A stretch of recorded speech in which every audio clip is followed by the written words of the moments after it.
mulai, jadi yang pertama ini yang mau saya tanyakan adalah, jadi kan UMKM saat ini sedang menjadi perbincangan hangat ya bagi warga Indonesia, karena UMKM dinilai bisa mendorong perekonomian menjadi lebih baik di Indonesia.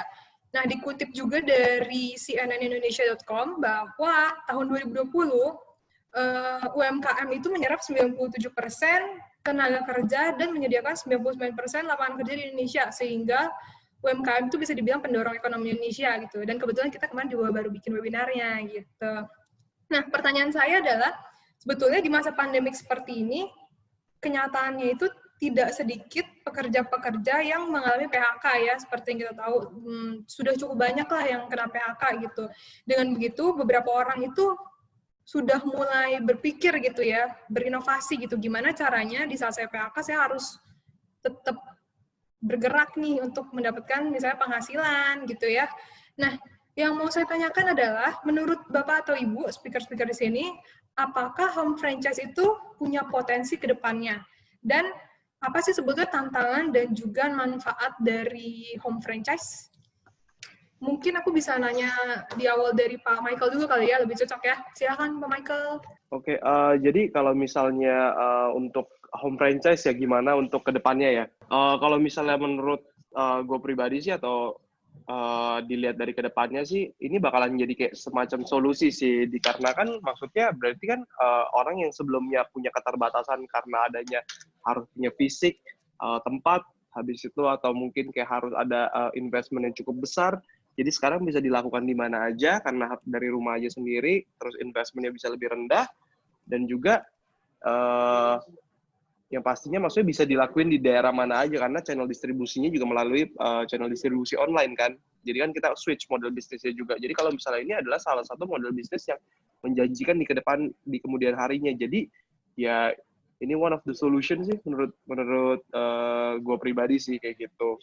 Yang penting bisa di-adapt juga karena kan ini kan istilahnya kayak semacam plug and play juga. Kalau misalnya kayak kalian lihat terlalu monoton, otok begitu juga ya susah juga. Jadi diimbangi juga lah, maksudnya dengan lihat situasi dan kondisi pada saat kalau kalian misalnya mau melaunching sesuatu seperti itu sih kalau menurut saya. Oke, makasih Pak Michael. Jadi emang bisnis sekarang juga udah lebih offline, semua udah ngarah ke online semua kali ya. Apalagi lagi masa-masa pandemik seperti ini gitu, online tuh jadi salah satu solusi banget lah gitu, karena harus, maksudnya dengan online itu kita bisa tetap physical distancing dan lain-lain seperti itu ya. Tip mungkin dari yang lain ada yang mau memberikan tanggapan juga, mungkin dari Pak Jeremy, Bu Widya, atau Pak Amir? Ya, oke. Dari saya setuju sama Pak Michael sih. Cuma basically kalau berkaca dari apa yang kita layani sekarang juga sebenarnya UMKM gitu ya. Jadi yang kita lihat sebenarnya setiap kesulitan, setiap perubahan zaman, ujungnya pasar pasti tercipta sih secara tersendirinya gitu. Jadi contoh kemarin kayak misalnya kita juga impacting banget sama pandemi, tapi ujungnya yang jualan masker, semua alat kesehatan juga naik-naik juga gitu. Jadi tinggal kita bisa open our opportunity buat bisa dynamic life aja sih sebenarnya. Nah, kalau apa yang kita alami sekarang, basically memang tinggal urusannya lebih ke mindset aja sih, Vera. Jadi kalau misalnya memang willing to grow together, terus memang ngerasa bahwa, waduh, memang ada something yang harus kita jalanin. Apalagi kalau kadang manusia itu punya pressure tersendiri, baru ngerasa bahwa, oh ya udah mau nggak mau ini harus kita jalanin gitu. Nah, berawal dari mindset, biasanya ke belakang sih pasti udah aman. Gitu sih biasanya. Yep. Oke, berarti berawal dari mindset, pasar itu pasti akan terbentuk dengan sendirinya ya Pak ya, tadi kalau misalnya kata Pak Jeremy. Ya. Sip. Good, ada lagi mungkin tanggapan dari yang lain, Bu Widya atau Pak Amir? Kalau nggak kita bisa lanjut juga nih ke pertanyaan berikutnya. Oke, berikutnya mungkin yang mau saya tanyakan juga gitu, tadi kan kita udah dengar juga dari Wahyu ya, bahwa di sini tuh Indonesia tuh terkenal sebetulnya dengan berbagai macam kulinernya, dari restoran besar sampai kecil itu bisa jadi option kita buat pilih makanan sebetulnya ya. Kadang-kadang kita ya, tadi seperti yang sudah saya sampaikan juga, beberapa dari kita itu walaupun banyak opsi makanan, kita itu biasanya selektif gitu. Maksudnya mana yang mau kita makan, mana yang kayaknya jangan deh gitu kan ya. Nah, contohnya itu seperti bisa dibilang warteg gitu ya. walaupun warteg itu harganya enak, harganya murah, terus rasanya sebetulnya enak kan, maksudnya nggak bisa dibilang nggak enak gitu. Warteg tuh, to be honest, sebetulnya enak gitu, micirnya banyak gitu kayaknya, maksudnya berasa banget gitu kan rasanya. Tapi kadang itu kalau makan warteg kita tuh takut sama dari segi kebersihannya mungkin lah ya, kebersihannya, higienitasnya, segala macam gitu. Nah, terutama juga kan kalau lagi masa pandemik ini kita akan lebih berhati-hati gitu dalam memilih makanan gitu. Nah, yang mau saya tanyakan adalah apa sih yang dilakukan oleh Wahyu untuk solve this solution gitu. Gimana caranya untuk warteg ini bisa lebih dipercaya lah anggapannya sama masyarakat luas gitu. Saya ada 3 poin. Jadi poin pertama itu kenapa Wahyu itu melayani juga supply chain-nya dari bahan baku, raw material apapun itu. Itu sebenarnya karena memang udah kita jadiin standar QC bahwa warung makan itu jadi pakai produknya kita. At least itu poin pertama, warung makannya Wahyu itu udah punya bahan baku yang terverified lah gitu. Itu satu.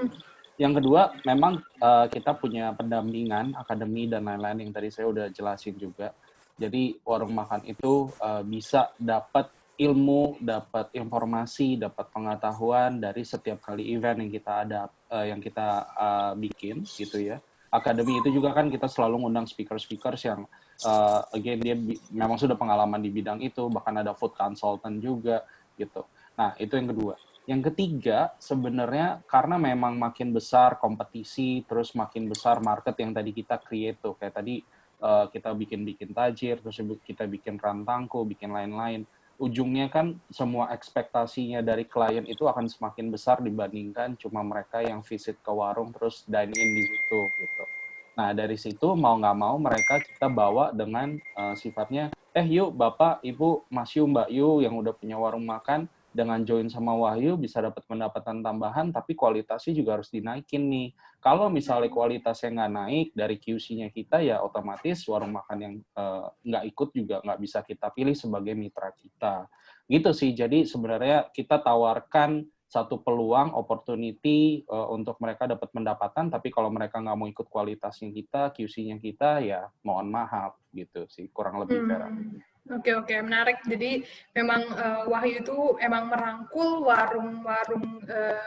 warung-warung makan itu untuk sebetulnya lebih go digital, dan juga mereka tuh harus punya QC yang sudah jadi standar dari Wahyu seperti itu ya. Jadi lebih aman bisa dibilang gitu, dan lebih terpercaya sama consumer gitu. Oke, menarik. Nah, saya nyambung nih ngomongin kebetulan kuliner juga. Kebetulan Pak Michael juga kan dari Mr. Coffeeholic nih. Saya mau nanya nih Pak, kalau misalnya dari Mr. Coffeeholic sendiri, gimana sih caranya untuk tetap menjaga kebersihan dari produk Bapak gitu, terutama Mr. Coffeeholic ya? Oke.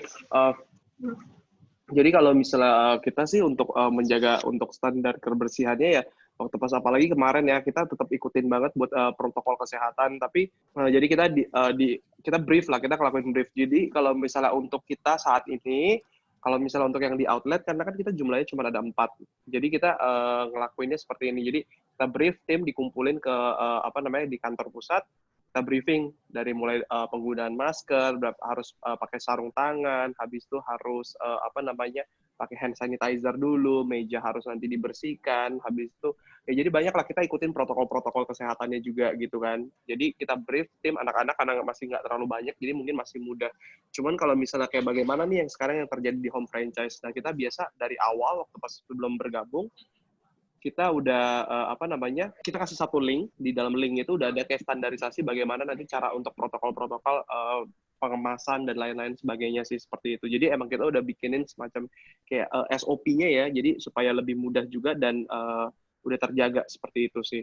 Dan bagaimana lagi nih kalau misalnya nanti tetap terjadi kebocoran nih misalnya ya kan, kita sih ada ngelakuin, jadi so far sih sekarang nggak ada terjadi kebocoran, tapi yang kita udah remind juga untuk ke mereka bahwa kita ada yang namanya mystery buyer. Jadi mystery buyer ini yang akan ngelakuin kayak controlling check random. Kalau misalnya nanti ketahuan ada itu, nanti kita kenakan istilahnya surat peringatan terlebih dahulu, kita kasihkan teguran. Kalau misalnya masih belum bisa ini juga, kita akan cabut license-nya sehingga mereka nggak akan berpartnership lagi dengan kita. Seperti itu sih kalau misalnya yang dilakukan dari tim Mr. Coffeeholic. Mungkin sistemnya masih kelihatannya mungkin masih agak sederhana lah ya, karena kita juga perusahaan baru, masih ramping juga. Mungkin kalau yang lebih besar lagi nanti bisa ditanyakan dengan Pak Jeremy kali ya, mungkin lebih expert mungkin karena Wahyu udah gede banget, Wouter juga gede. Ya, mungkin kalau misalnya dari Mr. Coffeeholic sih kita kayak gitu sih untuk cara ya, protokol atau penanggulangannya. Oke, menarik banget ya. Jadi sudah ada protokol kesehatan juga gitu ya, mengikuti dengan yang ada gitu. Oke, menarik. Oke, selanjutnya saya mau nanyain juga nih, kebetulan memang kan kita sudah siapkan beberapa pertanyaan. Cuman nih saya ngerasa nih ada pertanyaan yang menarik banget sih dari peserta gitu. Karena peserta di sini tuh kalau kemarin saya sempat cek juga, banyak juga ternyata mahasiswa-mahasiswa gitu. Menarik banget. Nah, ada beberapa soal nih dari mahasiswa yang menurut saya menarik. Saya mau nanyakan ini mungkin lebih ke arahnya Mbak Widya kali ya, Bu Widya kali ya. Jadi ada yang nanya nih dari Mr. Manek ya namanya di situ. Jenis investasi yang baik untuk mahasiswa tuh apa sih Mbak kira-kira? Oke, jadi kalau untuk investasi itu sebenarnya kita balikin lagi ke tujuan keuangannya, apa sih yang ingin dicapai. Jadi kalau dalam perencanaan keuangan gitu itu kita ada piramida keuangan. Nah, di situ tuh sebenarnya kelihatan stage kita itu ada di mana. Jadi piramida keuangan itu kita bahas soal pertama keamanan keuangan, lalu yang kedua kita bahas soal kenyamanan keuangan, dan yang terakhir kita bahas distribusi kekayaan. Nah, dari keamanan keuangan itu sendiri kita bahas soal perbaikan cash flow, kita bahas soal dana darurat, kita bahas juga soal asuransi. Nah, apakah dari ketiga hal tersebut sudah oke belum nih gitu kan ya?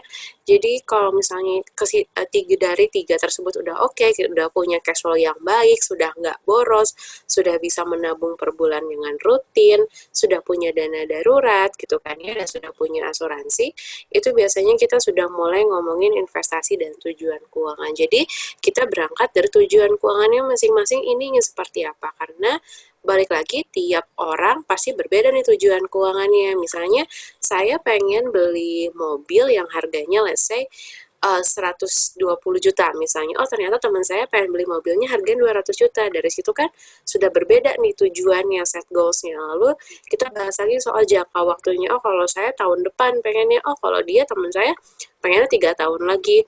Dari jangka waktunya pun berbeda, dan ini saat dihitung pun nanti akan berbeda juga. Kita harus invest atau nabung per bulannya berapa gitu kan ya. Nah, dari situ pun nanti akan kelihatan itu investasinya sebaiknya kemana mengikuti jangka waktu dari si rencana keuangannya. Jadi penting untuk mengetahui tujuan keuangannya dulu gitu. Jadi hal pertama saat kita ingin investasi itu yang pertama harus tahu tujuan keuangannya. Yang kedua itu harus mengetahui resiko dari investasi tersebut. Jadi kita nggak usah mikirin return-nya gitu. Jadi kebanyakan dari kita mikirin return-nya yang besar nih seperti apa, tapi kita lupa mikirin gimana kalau resiko itu terjadi, apa yang akan kita lakukan.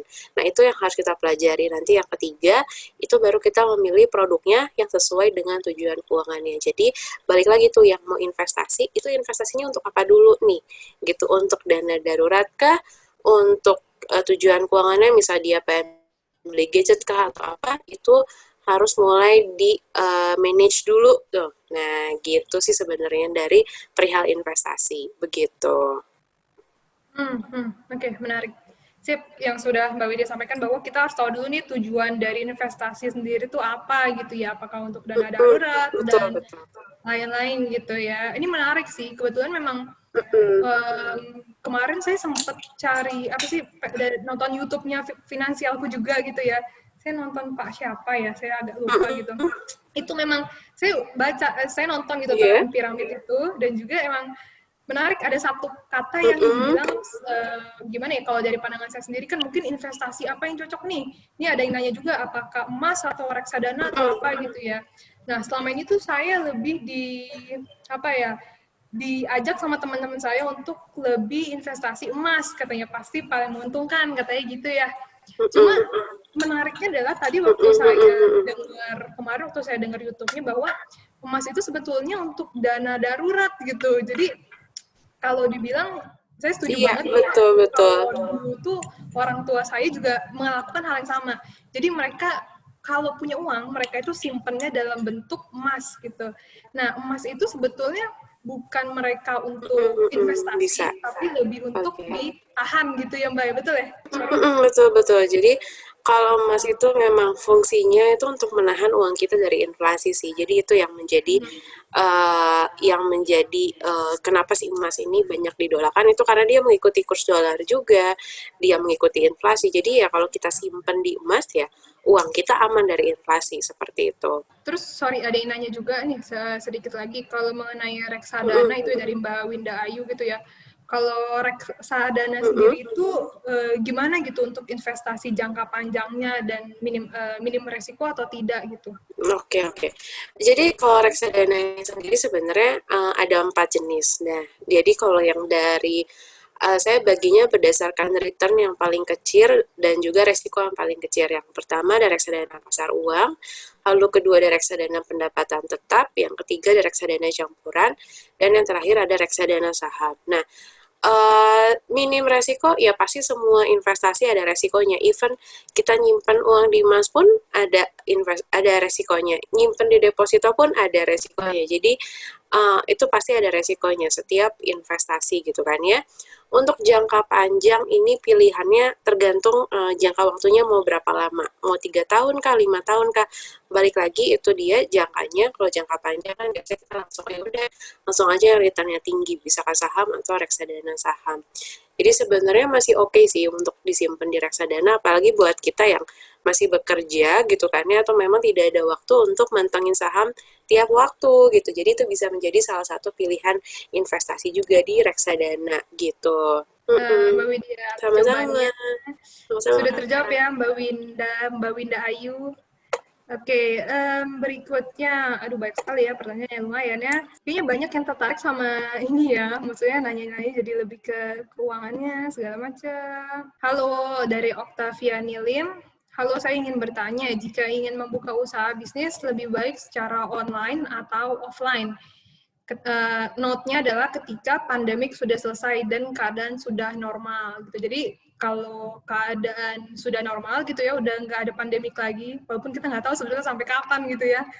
Nah itu kira-kira bisnis itu lebih baik kita mulai dari bisnis online atau offline gitu. Ayo coba siapa yang memberikan pendapat, silakan boleh. Mungkin dari saya aja kali ya, nggak apa-apa. Boleh. Iya. Jadi mungkin ini just pendapat lah ya, kalau misalnya ini nggak ada yang benar, nggak ada yang salah juga untuk kedua hal tersebut, karena ya dilihat dari industrinya lagi masing-masing juga. Ada yang memungkinkan memang perlu banget nih, misalnya untuk ada offline-nya. Contoh, kalau misalnya kayak bilang orang jualan mobil, kan susah kan kalau misalnya jualannya cuma dari online aja. Tapi kan karena kan gain trust-nya gimana, tergantung juga dari kayak misalnya biasa dari nominal harganya juga. Biasa kayak misalnya barang-barang yang luxury atau misalnya cenderung harga lebih tinggi, mungkin kalau ada physical store akan jadi lebih bagus, jadi bisa gain trust-nya lebih tinggi. Tapi kalau misalnya ditanya kayak istilah dengan kayak ya modal yang misalnya startingnya juga ya seadanya misalnya, terus kayak konsep idenya nggak terlalu yang nggak terlalu wah banget, atau misalnya kayak cenderung kayak ya just okay, menurut aku ya sekarang ini sih yang paling bagus ya di industri online ya pastinya, karena nggak ada keterbatasan di apapun.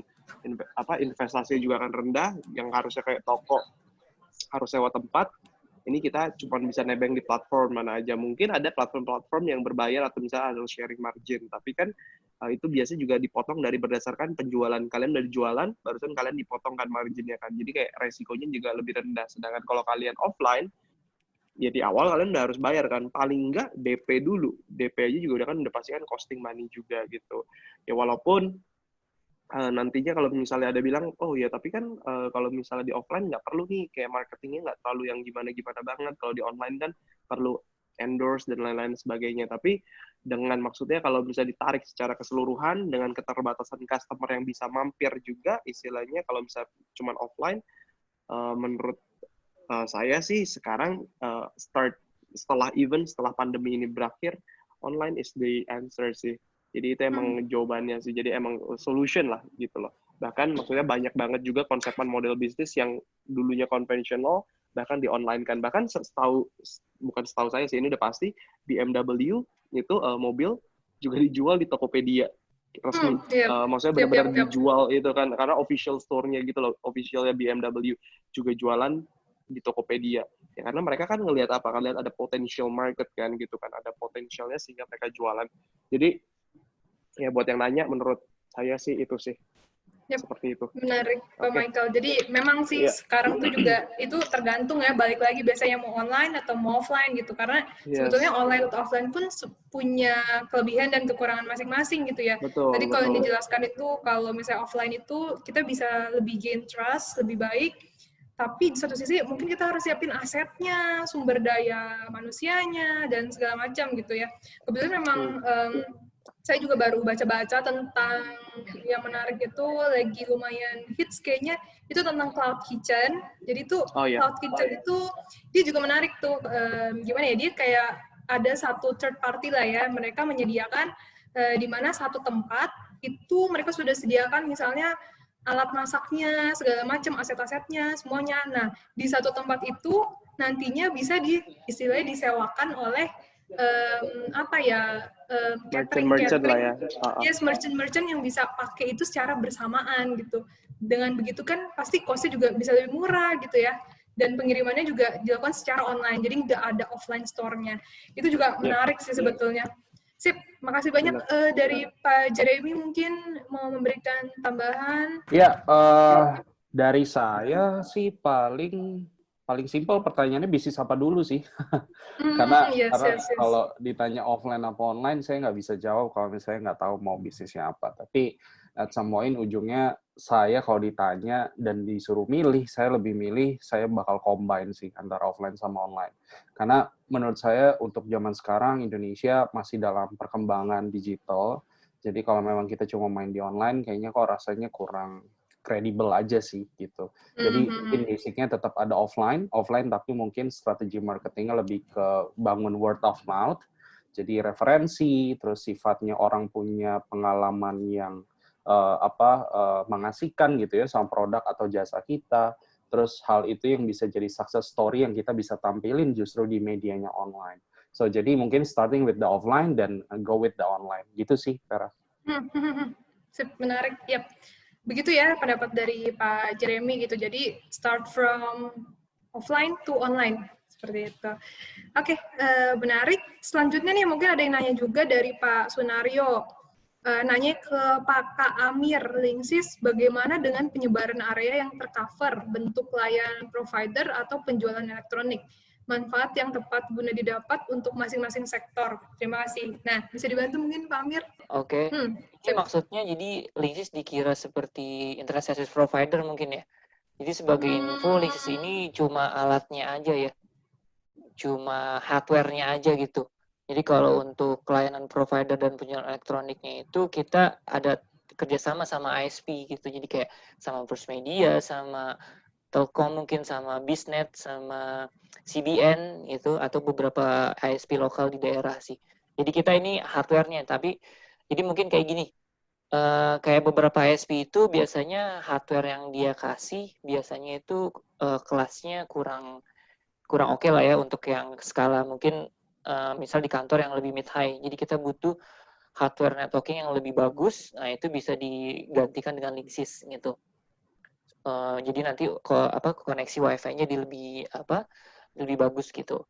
Jadi kalau yang di sini kan layanan provider ya. Jadi memang kita bukan provider. Sebagai info kita brand hardware-nya. Kalau mungkin ada yang di sini yang pasang IndiHome. IndiHome itu kan bawaannya itu ada ya brand, kalau nggak salah brand-brand China itu. Nah itu alatnya. Jadi kita kayak gitu alatnya. Cuman memang Linksys ini kita mungkin ISP yang kerja sama kita itu sekarang yang di Jakarta itu CBN. Dulu kita sempat kerja sama First Media juga. Nah itu yang kita lakuin sih. Jadi kita hardware-nya gitu. I see, oke. Sip, sudah terjawab ya Pak ya. Jadi ya, mungkin sekalian itu tambahin. Tadi ada yang saya lihat pertanyaan mungkin biar langsung nih. Boleh, silakan. Market Linksys ini katanya middle height cocok nggak untuk UMKM. Jadi memang tadi ada salah satu produk yang saya info mungkin agak cepat. Jadi memang ini produk kita baru akan launching. Ada juga sih memang segmen kita yang di bawah 1 juta. gitu. Itu untuk memang target market UMKM mid lah. Cuman memang Linksys ini harganya dibanding yang kompetitor yang lebih brand di bawahnya itu mungkin harganya bisa dibilang kayak gimana ya? Kayak Linksys paling murah itu sekitar 400-500-an. Sementara kita akan nemuin barang-barang yang harganya 100.000, 150.000. Jadi bisa dibilang kan jadi Linksys dapat 1, barang-barang yang lebih rendah itu brandnya dapat 3 gitu. Cuman di sini lihat lagi dari spesifikasinya, boleh dilihat korek-korek dalemannya itu. Sebagai info, router kelas WiFi itu dia juga punya RAM, punya memori. Itu untuk nanggulangin siapa aja yang bisa connect, berapa orang yang bisa connect. Jadi kalau kita biasa yang harga cuma 100 ribuan itu, RAM-nya, memorinya itu cuma 8 mega. Jadi kebayangkan jadi yang connect cuma berapa gitu. Nah kita nih solusinya kenapa juga harganya lebih tinggi, yaitu tadi karena memorinya lebih besar. Ibaratnya kalau kita beli iPhone 64 GB dibanding iPhone 128 GB itu kan beda ya memorinya. Nah, itu juga ngaruh sebenarnya kalau kita mau ngorek lagi gitu. Nih kalau mau ada yang mahasiswa nih sih kalau ngorek-ngorek teknologi itu bisa di wikidevi.com, itu bisa di search tuh. Kita masukin tipenya itu ketahuan tuh. Router itu WiFi itu RAM-nya berapa, memorinya berapa. Nah tadi kita juga akan ngeluarin dengan teknologi wireless yang generasi sekarang ya, wireless AC itu. Jadi wireless tuh ada 6 generasi wireless A, B, G, N, AC, AX yang baru. Cuman Indonesia ini masih ada di tahap AC, yang Wi-Fi 5 kita nyebutnya. Standar handphone sekarang perangkat kita Wi-Fi AC. Nah, kita ngeluarin Wi-Fi AC di bawah 1 juta, mungkin sekitar 700 ribuan. Itu RAM-nya itu sama memorinya itu yang lumayan paling besar sih dibanding barang-barang brand-brand lain di bawah 1 juta. Ini memorinya itu untuk kelas router dia 128 mega, itu cukup besar sih. Gitu. Jadi itu cukup menarik. Jadi itu mungkin bisa jadi sasaran baru di UMKM sendiri gitu sih. Dan juga kita juga beberapa segmen kayak puskesmas kecil pun yang atau sekolah-sekolah yang di daerah itu banyak menggunakan Linksys yang memang harganya yang di under 1 juta gitu. Karena memang segmen kita mid high banget sih. Terus kalau ngelihat Linksys yang lebih di atas 1,5 dan berikutnya memang kita banyak yang tinggi juga. Cuma memang nyesuaiin tempatnya, targetnya kemana gitu kan. Jadi kayak sebagai info yang jadi door prize ini yang Velop dual band ini, itu cukup menarik. Kita juga banyak masuk di proyek dinas pendidikan tuh untuk sekolahan. Cuman memang harganya kan disesuaiin ya untuk segmentasinya juga. Cuman emang kita pernah juga masukin ini ke kafe gitu sih. Jadi memang kafenya ini juga kopi-kopi gitu, tempat-tempat kopi gitu. Cuman dia cuma 2 lantai segala macem. Jadi si Velop ini koneksi kan enak ya. Dia yang butuh kabel yang pertama doang nih. Nanti titik berikutnya itu cuma WiFi aja penyampaian dari yang pertama. Disambungin lagi gitu. Jadi ini cukup menarik. Kita nggak perlu lagi biaya kabel biasanya. Jadi kan spend smart ya. Dan ditambah lagi tadi untuk UMKM. Memang harga kita mungkin tadi yang kita 500, yang lain cuma 100 ribuan. Tapi yang 500 ribuan kita pun ini garansi kita 3 tahun. Ganti baru ya. Kita replace baru. Ganti baru. Jadi otomatis bisa dibilang walaupun harganya lebih tinggi dibanding yang link-link yang tadi lain gitu kan. Mereka biasa garansi setahun segala macam, susah garansi. Kita 3 tahun replace unit.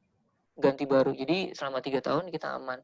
Terus kalau untuk segmen kita yang lebih ke barang-barang project yang kita banyak masuk ke bank, banyak masuk ke dinas pemerintah, Diskominfo segala macam, itu 5 tahun. Replace unit juga, replace baru. Kita nggak ada service-servisan. Rusak, ganti baru. Yang consumer 3 tahun, ya untuk yang project 5 tahun segmentasi. Jadi ya itu, masuk banget ke, kita kan ya work smart, earn smart, ya spend mesti smart juga kan. Gitu sih. Ini tadi tambahannya. Sekilas. Thank you ya. Oke, makasih banyak Pak Amir. Udah dijelaskan tadi kira-kira yang cocok yang mana gitu untuk UMKM ya.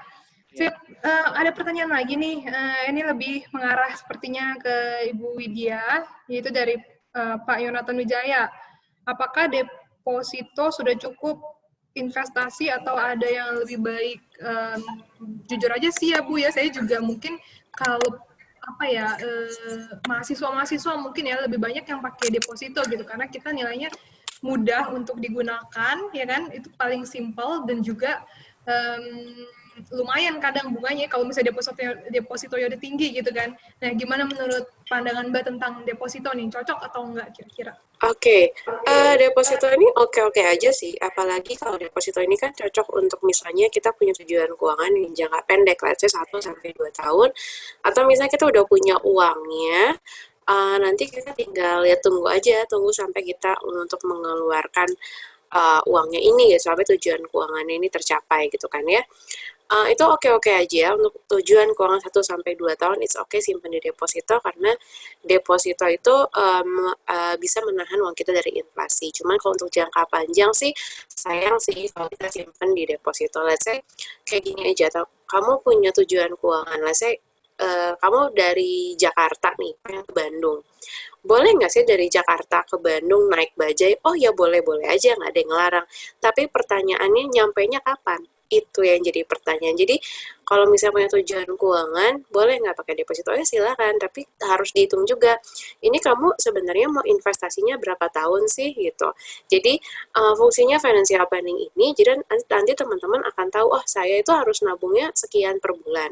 Saya harus investasinya sekian tahun. Jadi kita investasinya nggak kayak gambling, nggak kayak yang iya udah masukin aja uangnya, nggak tahu deh uangnya akan seperti apa, kita akan investasi berapa lama nggak ngerti deh, pokoknya yang penting simpan uangnya. Nah kalau dengan financial planning jadi lebih terarah, oh tahu nih alokasi masing-masing tuh seperti apa, lalu oh investasinya harus berapa tahun nih, berapa tahun kita keep gitu kan, tahun keberapa kita harus lepas gitu. Jadi oh ternyata nanti kalau udah nyampe duluan ke tujuan keuangan kita nih udah bisa kita ambil langsung switching. Jadi itulah fungsinya financial planning. Jadi teman-teman biar investasinya ini lebih terarah juga seperti itu. Sih. Jadi lebih ke jangka pendek ya Mbak. Tapi ini satu pertanyaan saya juga cukup penasaran nih Mbak. Jadi sebetulnya kalau misalnya deposito itu, ini kepikirannya sama saya gitu, kayak mungkin nggak sih uangnya bisa tiba-tiba ada force major atau apa, tiba-tiba hilang gitu. Kita ngomong bank ya, biasa kan deposito bank ya. Iya. Oke, mungkin bisa jadi sih. Maksudnya kan ada resiko, misalnya resiko mungkin ada berperang kah atau apa, itu pun yang harus kita pelajari gitu. Dari why kita harus kita pelajari resiko yang terlebih dahulu gitu kan. Kalau misalnya banknya bankrupt, ini apa sih yang akan diberikan oleh bank gitu kan? Apa sih yang akan kita dapatkan? Itu pun yang harus kita pelajari seperti itu. Gitu. Cuman yang seperti kita tahu ya, kita pasti akan memilih bank-bank yang punya reputasi yang baik gitu kan ya. Kita sudah mempelajari juga gitu. Jadi itulah pentingnya teman-teman mengetahui resiko dari setiap investasinya, karena seaman-amannya deposito pun pasti ada resikonya gitu sih. Begitu. Oke, sip, makasih infonya Mbak. Oke. Iya, sama-sama.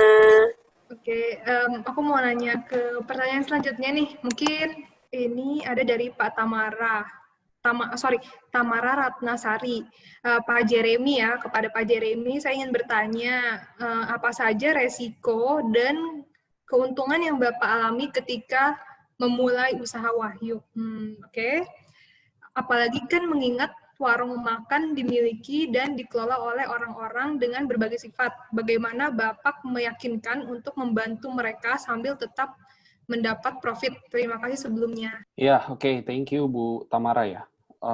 Basicnya kalau resiko selalu ada sih, apalagi kita urusannya sama apa ya, ibaratnya grassroots business, grassroots inilah ya, layer. Jadi kebanyakan gini, saya dulu pernah juga melayani petani-petani waktu itu. Jadi sebenarnya kalau dibilang petani sama warung tuh punya mindset yang kurang lebih mirip gitu. Mindset apa sih yang sebenarnya saya bahas? Jadi kadang kita tuh datang ke petani atau misalnya warung makan itu punya 4 poin yang kurang lebih sama. 4 poin itu apa aja? Kita ada demand atau revenue. Kalau misalnya kita datang ke mereka terus kita datang lewat demand, biasanya mereka udah happy. Nah, kedua, mereka juga ada di funding. Kenapa funding? Karena kalau misalnya pertama demand, kedua funding, funding biasanya mereka pakai untuk modal mereka usaha. Jadi kalau dari 2 tadi kita datang dengan bekal tersebut, mereka juga happy. Nah, terus ada 3 dan 4. Yang ketiga dan 4 apa? Ketiga itu ada T, dan keempat itu ada G. Jadi kalau saya singkat itu tadi belakangnya ada T sama G. Kalau T itu teknologi. Jadi teknologi ini lumayan menarik. Kenapa? Karena mereka itu biasanya agak ya apa ya, ibaratnya mungkin konotasinya banyak yang ngerasa bahwa teknologinya belum sedemikian rupa, apalagi khususnya grassroots layer gitu. Nah, tapi dengan kita hadir sebagai solusi untuk teknologinya, nah biasanya mereka juga start buat open belajar bahwa mereka ngerasa ini keren juga ya teknologinya, emang bisa dipakai di saya gitu. Nah, terakhir ada G itu apa? G itu good relationship sebenarnya. Jadi kalau tadi kita bahas, kalau misalnya dari 3 poin di atas tuh nggak ada G-nya ini, saya rasa mereka juga nolak kita sih. Gitu. Itu resiko yang paling kita harus tahu kalau kita mau melayani grassroots layer di Indonesia. Jadi ke depan kita harus ngobrol dulu, ketemu dulu, bahkan kalau kita punya tim, ngobrol sama warung makan tuh biasanya tim relationship kita harus nongkrong di sana, ngopi, ngobrol, apa kabar. Malah kemarin dapat cerita lucu juga, mereka jadi dijodohin sama anak ibu warung, lucu banget. Jadi sampai segitunya sih, good relationship punya value yang besar untuk itu. Nah, terus itu resiko, kalau misalnya ditanya keuntungan, ya pasti keuntungannya tadi kita kan lagi earning smart, jadi bareng-bareng. Jadi gimana caranya warungnya happy, Wahyunya happy, kliennya juga happy. Ujungnya kebanyakan lebih ke kualitas dari makanan yang kita sajikan, ketepatan, distribusi gitu sih, kurang lebih. Nah, cara kita meyakinkan ya tadi ya, untuk mereka bisa bareng sama kita ya. Kalau meyakinkan, balik lagi kita harus belajar dari penyampaian dengan adanya success story. Kenapa Wahyu bisa melayani 13.500 warung sekarang? Karena dimulai dari satu warung yang udah merasa happy dan loyal sama kita. Kalau misalnya satu warung ini nggak mulai, ujungnya cuma ada 13.499 gitu. Jadi dengan adanya satu warung, 2 warung, 3 warung, saya langsung ngebayangin tuh udah jadi kayak satu tiring pohon. Kalau misalnya satu warung ini udah oke, biasanya mereka bakal word of mouth, mereka bakal happy dan ngajak teman-teman warung lain. Bahkan kalau Vera tahu, warung makan itu aja udah punya komunitas sendiri. Itu punya WA group sendiri gitu ya. Jadi kalau misalnya dia bilang, Wahyu atau siapapun lah nanti yang akan melayani, keren nih, maksudnya ini membantu saya banget. Ujungnya mereka yang bakal jadi marketing secara free sendiri untuk kita. Itu sih cara kita ngeyakinin, start with the success story, kita sebarin kebaikan ini, dan saya rasa mereka bakal nyebarin itu sendiri ke teman-temannya. Yes. I see. Sip. Berarti kalau poin-poin yang tadi itu menurut Pak Jeremy sangat penting gitu ya, terutama di good relationship gitu ya, gimana cara kita approach mereka juga seperti itu ya. Oke, menarik. Mas bisa nggak satu soal ya? Kayak bisa satu soal lagi mungkin ya. Tadi ada dari Pak Joni Eskom bertanya kepada Pak Michael. Salam kenal Pak Michael, saya Joni. Mau nanya, awal mula bangun Coffeeholic Ko Michael saranin untuk marketingnya seperti apa? Pakai influencer kah? Atau iklan di Instagram? Atau seperti apa supaya cepat gitu mungkin berkembangnya? Gimana nih Michael?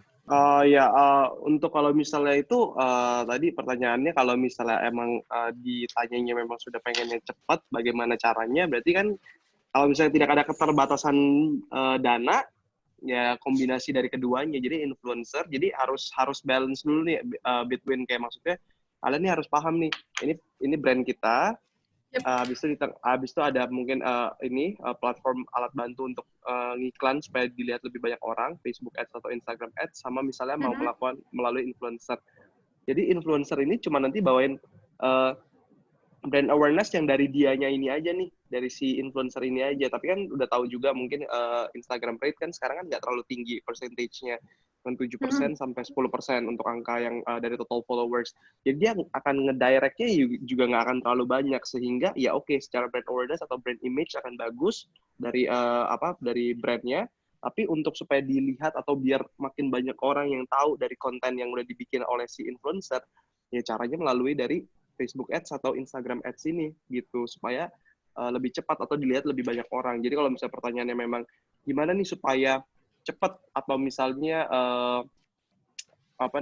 kalau biar banyak followersnya, ya kombinasi dari keduanya. Tapi kalau misalnya ditanya ke saya pribadi, kalau misalnya ada keterbatasan dana atau disuruh pilih salah satu, pilih mana? Saya pribadi pilihnya ke influencer dulu gitu loh. Apalagi kalau misalnya belum ada tim, berarti nggak ada tim konten yang bisa nge-helping untuk bikinin konten yang bagus. Jadi iklan apa kalau misalnya kontennya nggak bagus, percuma juga loh. Iklan kalau konten nggak tepat, nggak bagus, nggak tepat sasaran juga jadi percuma aja. Jadi bangun dulu dari iniannya apa namanya influencer ya, biar ada brand image yang bagus, brand awareness yang bagus. Habis itu step by step, oke, merasa ada keuntungan, udah ada modal lagi, boleh deh ini diiklanin lagi deh, karena udah kontennya kan udah bagus yang di-create oleh si influencer tersebut. Jadi kayak gitu sih kalau kombinasi yang menurut saya. Tapi kalau misalnya memang nggak ada masalah sama dana, ya jalan 2. Plus lagi kalau bisa ada tim Bareng konten lagi gitu yang ya. bisa, iya, yang ada tim konten lagi yang bisa support juga dari segi-segi konten, supaya jangan cuma pas influencer doang, yang konten-konten ini juga bisa di-up juga, seperti itu. Siap, makasih Iya, banyak paling Ko itu sih, Michael Vera. atas. Sip. Iya. Oke, karena waktu juga sudah sangat terbatas gitu ya, sepertinya panel discussion kita harus akhiri sampai di sini.